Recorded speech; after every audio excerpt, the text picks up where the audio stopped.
muchas gracias, primero que nada a la Facultad por la invitación en esta jornada, esperemos se repitan después. Y bueno, gracias a los sobrevivientes, porque ser el último en una presentación tiene sus pros y sus contras. Los pros es que te ayuda a enfocarte en lo que no se ha dicho o lo que no va. Y bueno, gracias por estar todavía aquí a pesar del mediodía reciente. Bueno, hay cosas que en la presentación que ya fueron dichas y otras que voy a agregar, aunque no estén en la PPT, pero bueno, siempre me pasa lo mismo con estos temas. Es eterno ya. Sí. ¿Por qué se hace la gestión de residuos? Lo dijo hoy temprano Edgardo y se habló alguna cosa, pero quiero volver sobre un poco el tema. Este es el viejo y querido dibujito que lo deben haber visto miles de veces, pero es importante recordar que el concepto de una salud viene hace bastante décadas y que ahora ha tomado como publicidad, pero en realidad las interrelaciones en el medio ambiente son más que conocidas desde hace muchísimas décadas. Entonces, por más que dividamos el problema, como dijo hoy el decano, para poder estudiarlo, a veces las interacciones son las que hay que considerar y el tema de residuos es un tema que genera ese tipo de interacciones y por eso las multiprofesiones en estos temas dan diferentes visiones que hay que integrar. Entonces, siempre los residuos forman parte como que de una cadena que está al final. Y bueno, ahora se está hablando de las interrelaciones que pueden haber directamente cuando yo estoy administrando, por ejemplo, un fármaco o un antibiótico para ver con el tema de las RAM, cómo va, cómo se gestiona, dónde puede haber, cómo pueden ser las fuentes de contaminación de los diferentes sustratos que tenemos en donde nosotros estamos viviendo. Si bien esta parte naranja es de inocuidad alimentaria, que se va a hablar mañana y bastante, después tenemos esta parte que es de salud animal, que es por eso que estamos en la Facultad de Veterinaria ahora, y en la parte de salud pública es el círculo de azul, en donde yo le administro a la persona. Recuerden que las personas también generamos efluentes y también generamos contaminación. Y eso puede terminar, como esos círculos que están por todos lados, que van para todos lados, pueden terminar en los mismos lugares en donde los animales van también a contaminar. Entonces, los residuos pueden dispersar antibióticos, ¿sí? Y los antibióticos no totalmente metabolizados o los metabolitos activos, ¿se acuerdan de farmacología por allá?, son fuente de contaminación. La ausencia de saneamiento también es una dispersión de residuos, porque a veces uno dice, el residuo, ¿qué es? El residuo es sólido y no, la gestión de los efluentes de los domicilios también es una contaminación y también puede impactar en la salud animal y también, obviamente, que en la humana, porque los humanos también somos animales. Y los predios donde acumulan, que hoy muy bien lo disertaron ya, que no vamos a volver a repetirnos, también son una dispersión de los residuos. Y una pregunta que me hicieron, que ya va a estar fuera de acá, pero creo que es interesante, es que si bien uno muchas veces piensa que, por ejemplo, una acumulación de animales es una fuente mayor de contaminación, recuerden que por lo menos sabemos dónde está centralizada, sabemos cuánto se genera un tambo, sabemos dónde está, sabemos por dónde salen y dónde entran las cosas. Por lo tanto, es más pasible de hacer algo con eso. También tenemos que gestionar y ver todo aquello que son lo que se llaman las emisiones dispersas, aquellos que no sabemos de dónde viene, no sabemos cómo llegó. Un ejemplo clásico son las escorrentías que vienen de los plantíos, ¿sí? Esos son emisiones dispersas al ambiente. Terminan en el mismo lugar, terminan en las aguas, en los suelos, en el aire, pero sin embargo son más difíciles de gestionar. Entonces, si bien un tambo es una fuente muy importante de nutrientes para lo que son las aguas superficiales y las aguas subterráneas, recuerden que a veces la dispersión es lo que hace más difícil de tratar. Pues yo no puedo juntar todo eso, ponerlo en una laguna, en 2 lagunas o hacer una pila de compost, porque no los puedo juntar. ¿En qué residuos nos centramos hoy? En los residuos sanitarios peligrosos, que fue el motivo por el cual me invitaron. Igual creo que de lo que menos vamos a hablar va a ser. ¿Cómo lo vamos a clasificar? Tenemos que mirar la normativa. Yo sé que se han mencionado algunos decretos, pero es importante a mí entender que nosotros tenemos una reglamentación, a diferencia de muchos otros países, no la tienen tan completa y es interesante verla, y va a llevar apenas un minuto porque a esta hora hablar de normas es muy difícil. Nosotros, desde los derechos humanos, desde las primeras cartas de derechos humanos, donde se omitieron los derechos ambientales o las cuestiones medioambientales, nosotros 20 años después teníamos la Constitución de nuestra República ya con el concepto de medio ambiente incorporada. No estaban en la Carta de Derechos Humanos, pero sí estaba en nuestra Constitución. Eso es importante de saber porque Uruguay ha tenido una historia de reglamentación y de protección del medio ambiente. Tenemos problemas, nos olvidamos y somos medios lentos después, porque somos los primeros en sacar una norma y muy lentos después en cumplirla, pero la tenemos. ¿Sí? Está en la Constitución, o sea que de ahí para abajo está en toda la normativa. Y eso es importante de entender. Un delito o una afectación al medio ambiente termina yendo contra la Constitución de la República. Después tenemos, lo primero que entendimos fue que el agua era un problema y teníamos el decreto del 79. Entonces varios me van a decir, sí, estás atrasada, no, ya sé, se actualizó el año pasado. Pero en el 79 ya lo teníamos. Visto desde la época 2025 estaba desactualizado. Lo actualizamos ahora, para bien o para mal. Recién en el 81 los derechos humanos se acordaron del medio ambiente. Nosotros ya teníamos una historia de 20 años ahí, ¿sí?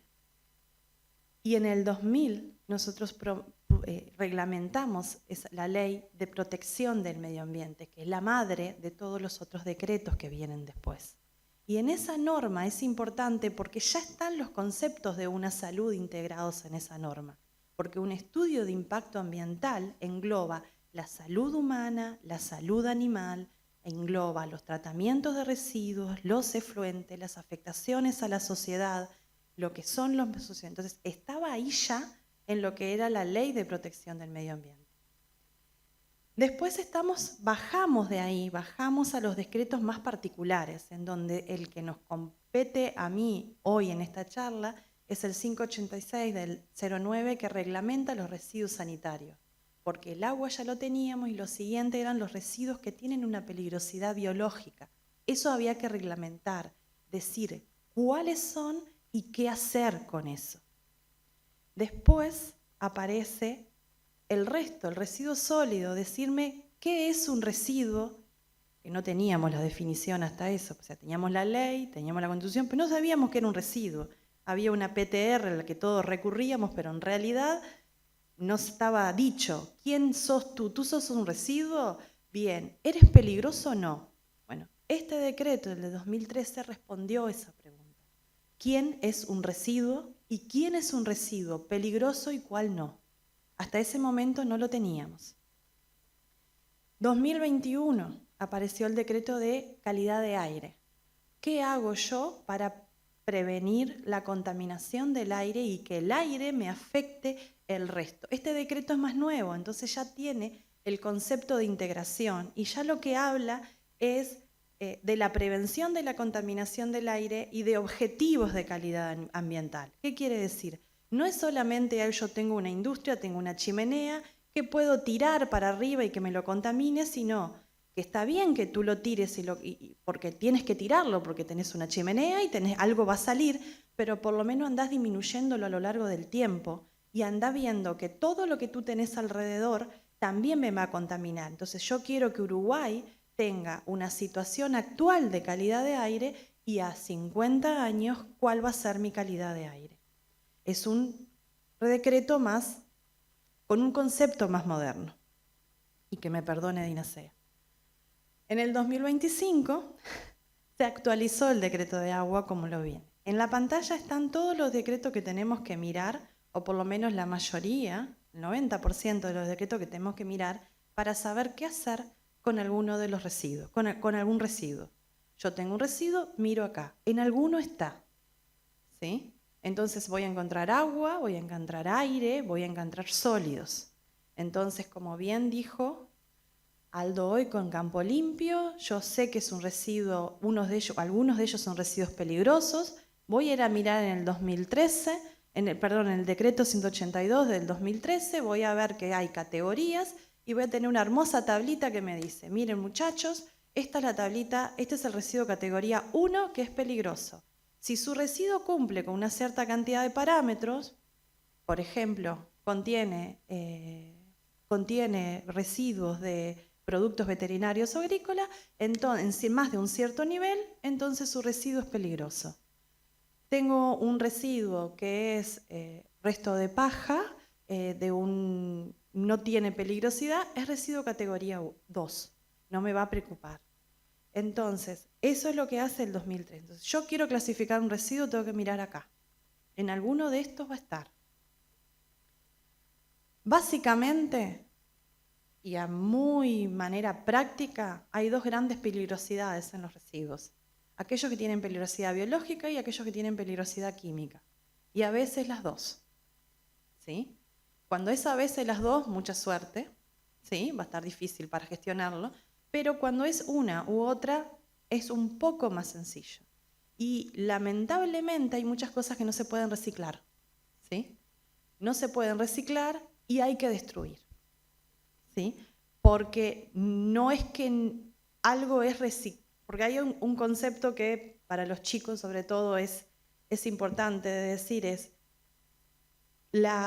un material o un residuo o un paquetito o un envase no es que sea o no sea reciclable. El material puede serlo, pero nosotros no podremos no tener la tecnología para hacerlo. Un ejemplo al día de hoy es el vidrio. ¿Sí? En Montevideo el vidrio hoy no es reciclable. Y si yo les pregunto, a muchos de ustedes me dicen, ¿qué hago yo con el vidrio? El vidrio es reciclable, es un envase que sí, ¿y a dónde lo llevo? ¿Quién lo gestiona? ¿Quién hace otra botella con él? ¿Sí? Hoy no tenemos. Hay otras vías, se están estudiando algunas tecnologías, incorporación con los materiales de construcción, de obra, otras alternativas, pero está en estudio. Hoy en día el vidrio que yo gestiono del laboratorio no tiene disposición final que me permita reciclarlo y tiene que ir al sitio de disposición final de Felipe Cardoso. ¿Sí? Y eso pasa con los plásticos, con las bolsas, con los silos. Entonces no depende solamente del material que sea, sino que exista la tecnología para poder reciclarlo. Y eso creo que es algo que hoy no se ha dicho todavía. Los residuos sanitarios peligrosos definidos por el decreto 586, por norma no son reciclables. ¿Sí? El decreto 182, ahí está lo que mencionaba, categoría 1, categoría 2, categoría 2 son todos los que no son categoría 1. Categoría 1, bueno, que sean inflamables, que sean corrosivos, ¿sí? Que tengan una o más sustancia y una tabla, si cumple más de cierta cantidad de plomo, entonces es peligroso. Menos de esa cantidad de plomo no es peligroso. También está la categoría de que tenga un riesgo biológico especial. Y ahí es donde entra el Ministerio de Ganadería. Entonces yo tengo una ración que vino desde un país en donde yo veo que tiene huesos, restos de huesos. O sea, esa ración fue hecha con restos óseos. Está prohibida, puede tener un riesgo biológico porque puede contener residuos que pueden transmitir una enfermedad, BCE por ejemplo. Por lo tanto, Ministerio de Ganadería categoriza que ese residuo es peligroso. Estamos hablando de una ración animal. Entonces, si nosotros la miramos por un lado, decimos, una ración, ¿qué problema puede haber? Por el otro lado, puede tener un riesgo biológico de transmisión, lo que bien hoy dijeron Edgardo y Felipe, con respecto a la introducción de enfermedades al país por diferentes vías, muchas de esas por frontera, vamos a decir, por las más legales, no los contrabandos como se mencionaron hoy. Allí interviene. No decimos qué hacer con eso, porque el Ministerio de Ganadería no tiene incidencia en el cómo hacer, puede sugerirlo. Quien define es Ministerio de Ambiente, porque es el que tiene la potestad de gestionar los residuos. Se trabaja en cooperación, ¿sí? Uno nos chusmeamos a los otros y ahí nos ponemos de acuerdo. Eso tampoco se dice. ¿Tá? Después, Este punto es el que nos trae hoy porque son residuos sanitarios muchas veces, se terminan clasificando como residuos sanitarios. El decreto 586 regula los residuos sanitarios. ¿Quiénes son generadores de residuos sanitarios? Todo aquel que maneje o haga salud humana o animal. Área, facultad de veterinaria, las clínicas en donde muchos de ustedes van a terminar trabajando o que trabajan, los predios donde se hace alguna actividad de salud humana, de salud animal, todo ellos son. Entonces, yo tengo una veterinaria y le saco sangre a un perrito, yo genero una jeringa y esa jeringa es un residuo sanitario peligroso. Entonces, todos tienen generación de esos residuos y cada uno en su pequeña escala o en su gran escala tiene que poder gestionarlos para ello. ¿Cómo gestiono los residuos? Y ahí me voy a meter en un lío y esto lo agregué recién. ¿Sí? ¿Qué pasa? ¿Cómo gestiono hoy los residuos? Y algo que mucho de este lado de acá de la TEA ya mencionó. El que hoy está permitido es el enterramiento. Toda gestión de residuos, toda planta que gestiona un residuo, todo método de gestionar un residuo tiene pro y tiene contras y tiene costos asociados. Y eso lo mencionó muy bien recién Aldo con el tema de campo limpio. Esto quiere decir que el enterramiento es bueno o es malo. Y mirá, mover una vaca de 300 kilos no es changa, menos en el lugar donde puede estar o donde puede haber muerto ese animal. Y sí, los animales a veces se mueren. Y sí, toda la facultad está entrenada para tratar de que no se mueran, pero la realidad es que se mueren. ¿Sí? Y a veces se muere uno y a veces se mueren 50. El veterinario va a tener más problemas si se le muere uno que si le mueren 50. Entonces, con 50 animales, ¿qué hago? Si hay que no me vaya a escuchar nadie y que las estrellas no se alineen, pero nos vaya a pasar la aviar desde el río Uruguay, curse para enfrente. ¿Qué hacemos con una planta que en donde se introduzca una enfermedad aviar porque el pajarito entró y hay que eutanasiar a todas las productoras que están ahí? ¿Qué hacemos con esos volúmenes y esos residuos? Entonces ahí empezamos a jugar entre el riesgo de contaminación del agua, del aire, del suelo, la parte microbiana. Empezamos a jugar con el ruido, los olores. Depende de dónde esté esa planta. Puede estar acá cerca, puede estar en el medio de ribera. Los efectos negativos, la contaminación. Las cosas no desaparecen porque yo las entierre, ¿sí? Yo las entierro, las pongo más abajo nada más, pero siguen estando ahí. Y los nutrientes que salgan de esa fosa que yo hago a algún lado van a ir, no importa cuánta cal yo le ponga, ¿sí? Más tarde o más temprano van a salir. Entonces yo tengo contaminación por nutrientes saliendo de una fosa versus la contaminación biológica por ese animal. Y esas son las decisiones que los profesionales en esta área todos los días tienen que tomar, o cada vez que pasa algo tiene que tomarla.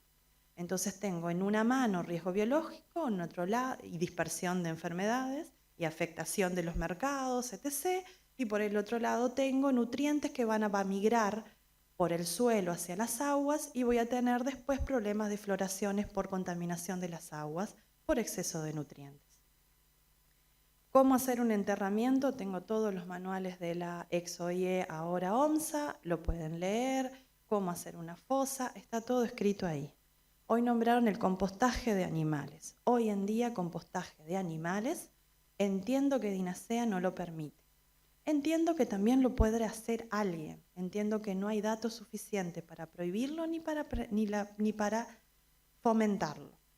¿Sí? ¿Qué es lo que pasa? Tengo que definir qué es un compost, ¿sí? Y hoy todas las veces que se nombró un compost no se definió. ¿Qué es un compost? Es la degradación predominantemente aeróbica de los residuos orgánicos. ¿Qué quiere decir eso? Quiere decir que si yo pongo una pila y la hago grande y no la revuelvo, no tiene aire y por lo tanto no es predominantemente aeróbica y por lo tanto no es compostaje. O por lo menos no es el compostaje como está definido, es otro método de tratamiento. Entonces, cuando yo hablo de peligrosidad biológica transmitida por el compost, tengo que tener cuidado en la tecnología que estoy aplicando.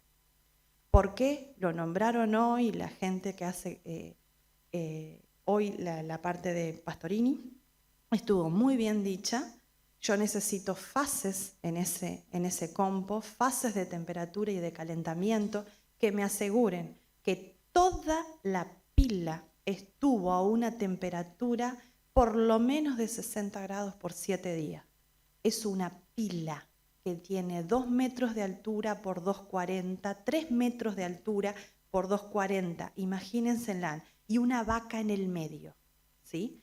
Entonces, ¿cómo hago yo para mover eso con el resto del animal semidegradado ahí y asegurarme que ese animal entero estuvo a 60 grados por 7 días? ¿Sí? Es muy difícil de implementar, es muy difícil de controlar. Y yo tengo que saber de qué se murió ese animal. ¿Sí? Entonces, por eso el compostaje está en dudas. No quiere decir que se prohíba. Se hablaron también de compostaje de las pilas de bosta. Eso es más fácil porque no hay una fase, un animal entero adentro y yo puedo revolver. ¿Cuál es el problema? Revolver una pila de 2 metros de altura, 3 metros de altura por 2,40 de ancho. ¿Sí? Cada vez imagínense en que está la pila de bosta y de paja, yo meto una pala, la revuelvo, sale un aroma riquísimo para la gente, todo el mundo lo quiere hacer, es lo que se levanta de mañana y pretenden hacer antes del mediodía. Entonces, esos son los impactos que tienen los tratamientos de efluente y la parte práctica de cómo hacerlo. El decreto 586 no habla de compostaje, tampoco habla de otros temas de... Bueno, el compostaje es un reciclado, ¿sí? Es un reciclado de nutrientes y de materia orgánica.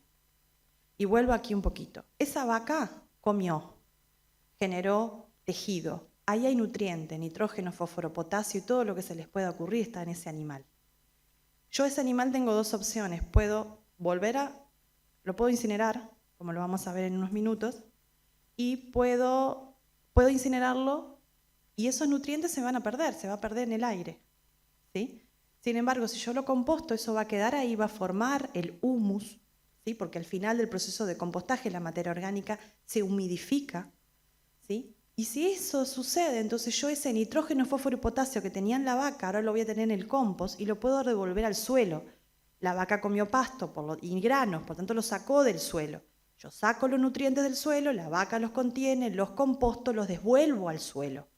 Eso es un reciclaje de materia orgánica que muchas veces no lo vemos y que los muchachos los felicito, porque cada vez que vengo es algo nuevo que hay en recirculación acá en facultad, ¿sí? Felicitaciones, la verdad. Ellos están reciclando la materia orgánica y los nutrientes que hay, devolviéndola al suelo de donde los fueron sacados. Si yo hoy esos residuos los llevo a Felipe Cardoso, se van a perder porque van a quedar acumulados y los lixiviados que contienen esos nutrientes se van a perder. Entonces es un reciclaje de la materia orgánica que están haciendo y eso también tiene un valor porque yo tengo suelos en algunas zonas degradados y necesito esos nutrientes, no tienen por qué ser tirados en Felipe Cardoso. Obviamente que ya estamos fuera de tiempo, pero les voy a pasar por arriba lo que son los otros métodos de tratamiento que hay sin ser los que ya mencionamos. Uno que pueden tener todos en su clínica es el autoclave, ¿sí? ¿Por qué? El autoclave es una olla a presión, muchos ya la deben conocer. Yo puedo esterilizar y disponer y por lo menos bajar el riesgo de contaminación biológica. No quiere decir que baje el de contaminación ambiental, pero por lo menos bajo el riesgo de contaminación biológica. Y si tiene esto contaminación química, no la voy a gestionar, pero sí biológica. ¿Cuál es la desventaja en gestión de residuos? El espacio reducido de tratamiento. Salvo las grandes autoclaves, yo no puedo meter una vaca ahí adentro, ¿sí? Las condiciones están establecidas por decreto, yo lo puedo ver, mirar, tengo valvulitas que me los controlan, los costos van desde $500 una chiquita hasta $200.000 una grande. Una chiquita me tendría que poder disponer para los pequeños volúmenes. Incineración. Tengo crematorios animales que hoy en día no están en Uruguay y por reglamentación no estoy segura que estén permitidos. Este es uno europeo, ¿tá? De Inglaterra creo, en donde Inglaterra tiene una reglamentación que básicamente es: yo te controlo al que hace el crematorio, que lo haga con un cierto diseño, y si ese diseño es siempre repetitivo y ya hizo las pruebas de emisiones, compralo, que no pasa nada, no te voy a venir a controlar. Acá el concepto es diferente, es: vos comprá lo que quieras, pero yo te voy a ir a controlar a vos, y si no te funciona, vas a tener que hacer que funcione. ¿Qué quiero decir con esto? Yo tengo mi crematorio, puede ser grande o puede ser chiquito, puedo meter una vaca entera, básicamente. Los crematorios, en esa foto no tengo nada con qué marcar, me parece. Esta es la parte donde yo introduzco el animal. Esto es el quemador de humos, que le llama. Es una cámara secundaria. Acá hay una temperatura entre 500 y 700 grados, acá hay 1000 grados. ¿Por qué hay 1000 grados? Por lo que mencionaron hoy los chicos. Cuando yo quemo materia orgánica a menos de 1000 grados y por encima de 500, 450, 500, 4550, por ahí anda ahí. Si yo tengo materia orgánica quemándose entre 500 grados y 900 grados, genero dioxinas y furanos si hay presencia de cloro. Sí, entonces, ¿qué hago yo? Bueno, yo acá quemo a 500 grados, no tengo otra, pero acá me aseguro que estos humos se incineren a más de 1000 grados. ¿Sí? Entonces evitamos, o por lo menos si las formamos, las quemamos, a las dioxinas y furanos y otros componentes, entre ellos el material particulado, alias el hollín que sale por la chimenea, el que se junta cuando hacemos el asado, el tizne negro. Tengo residuos crematorios grandes, tengo muy grandes y tengo portátiles, ¿sí? ¿Sí? Que esto básicamente se juntan varios productores, hacen un crematorio, y cuando tengo un problema en uno, voy para ahí, cuando tengo un problema en otro, voy para otro lado. Problema de estos niños. Este es el horno del D-Lab, el que está en pantalla ahora. Yo tengo un sistema de control, un cargador, la cámara primaria que lo nombraba a 500 grados, esta es de 1000, y hasta ahí llegan los crematorios. Si yo no tengo después de esos 1000 un tercer tratamiento de fluentes, entonces voy a liberar humo negro, ¿sí? Que es esto que está aquí en el último círculo rojo. Ese tratamiento de fluentes es un lavador de gases. Ese tratamiento de fluentes está regulado por el decreto de aire que dice que yo tengo que bajar las emisiones al aire. La incineración de residuos está gestionado por eso. Esto es lo que me piden a mí, que yo, cuando mida ese aire al salir de la chimenea, deba cumplir. Obviamente que para incinerar 300 kilos de vaca necesito un incinerador mayor de 90 kilos por hora, o de lo contrario voy hasta una vida para incinerar una vaca. Entonces me piden que de material particulado por esa chimenea salga 20 miligramos. Es menos de lo que el arranque del camión. ¿Vieron el humito negro ese que sale? Bueno, es menos que eso. Entonces yo necesito algo que me trate los gases. Es este tanque que está aquí, que básicamente ingresa por aquí. Esto rojo es el ingreso del aire, se mezcla con agua, no es estanca, es un sistema con unos aspersores, pero era un lindo esquema y sencillo. Y por aquí sale el aire tratado sin ese hollín, porque el hollín, ¿dónde quedó? En el agua. ¿Sí? Entonces ahí es donde yo lo puedo hacer el tratamiento. Problema, lo que sale. La incineración es muy bonita, está en todas las grandes productoras. Si yo tengo cerdos, tengo gallinas, ¿sí? No estoy hablando de fluentes líquidos, estoy hablando de los sólidos y de los restos animales. Es preciosa, sale cara. Un equipo para unos 300 kilos por hora o 600 kilos de una sola carga sale $200.000 mazo. Me van a cobrar 20.000 por instalarlo. Si yo tengo que ponerle un segundo tratamiento, que es un lavador de gases, tengo que meterle $100.000 más arriba. Y si encima de todo las condiciones ambientales de la DINASEA me está pidiendo que controle lo que yo salgo por la chimenea, tengo que meterle $100.000 más. Una inversión que básicamente es inviable para la mayoría de las industrias que tenemos acá en Uruguay. Ni hablar de lo que le tengo que medir yo a lo largo de los años para mantener esa habilitación de DINASEA, que básicamente es que tengo que medir todos esos parámetros que están en los decretos. Por eso los decretos son importantes. Eso me sale unos $5.000 por año, y el consumo de gas para quemar ese bichito, que anda en unos $250 por quema. Esto está en dólares, por las dudas si alguien dudó. Entonces, ¿qué pasa con los crematorios en Uruguay? No tenemos norma de momento, hay conversaciones. Nadie quiere nombrar a los crematorios humanos como que si fueran gestores de residuos, porque hay un impacto social en esa nomenclatura, obviamente. Por lo tanto, los crematorios animales están aún más alejados en la parte normativa, pero hay conversaciones al tema. Si se aplica el mismo decreto que hoy está con aire, hace inviable la economía, y hay una intención de reglamentarlo que todavía está en conversaciones previas.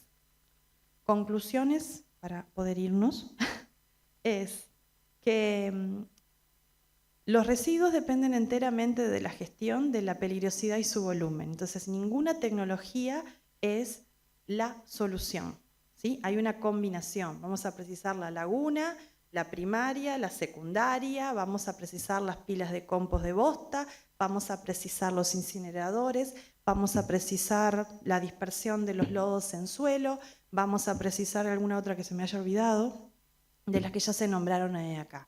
Por eso es importante el concepto integral de esto.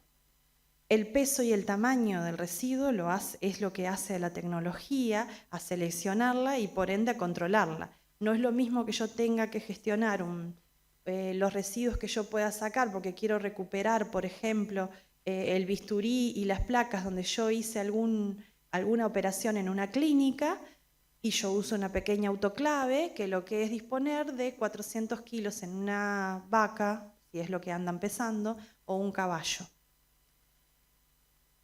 Una cosa es una vaca, otra cosa son 30 vacas. Entonces, eso es lo que me define a mí al final del día qué es lo viable. La distancia al sitio de generación, Aldo también lo mencionó muy bien, es crítica porque puedo tener un tarrito en 33 y no lo puedo traer a Montevideo.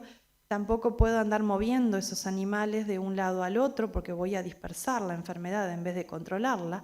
Entonces el enterramiento in situ a veces es más viable que el andar llevándolo a un incinerador. Todo sistema de tratamiento causa impacto ambiental y voy a tener que siempre elegir entre los dos males, ¿sí? Voy a tratar del que yo elija tenerlo lo más controlado posible y con el menor impacto posible. Pero en todo lo que hagamos en gestión de residuos también tiene su impacto. Y vuelvo al inicio de hoy de la conversación en donde a veces ver 300 animales juntos en un establecimiento es como, uy, perdimos la ganadería histórica nuestra, pero yo sé dónde están, sé que hay un círculo, sé cómo tratarlo. Otra cosa es tener esos mismos 300 animales dispersos en el campo. También el enterramiento tiene un problemita, que es que estamos en Uruguay, y en Uruguay encontrar un sitio que sea apto para hacer un enterramiento o una fosa es muy difícil. ¿Qué quiero decir? Si van al manual de la OMSA, lo que les piden es que estén, no sé, a 60 metros de una casa, a 60 metros de un pozo, a no sé cuántos metros de una cuestión de agua superficial y que a su vez la capa freática esté a más de 10 metros. Y obviamente no puede tener piedra, porque si tiene piedra, A, no puedo hacer el pozo, y B, a través de la piedra y de la tierra se filtra. Entonces, todo lo que son afloramientos cristalinos fomentan la contaminación de nutrientes. Entonces, ¿dónde lo vamos a hacer al pozo? Y después me tengo que acordar que ya hice un pozo ahí. Entonces, si a mí se me pasa algo el año que viene, no puedo usar el mismo pozo, porque el animal todavía está ahí adentro. Esos pequeños detalles, porque estamos en Uruguay, tenemos mucha agua superficial, gracias por suerte, también tenemos mucha agua subterránea, hace difícil que lo más barato que es el enterramiento sea aplicable en todos los casos. Por el otro lado, la incineración es muy cara. Entonces, con 13 millones de ganado de cabezas en este momento en Uruguay, es una realidad que tenemos que enfrentar. Ni hablar si entramos a hablar de la industria avícola o de la porcina, ¿sí?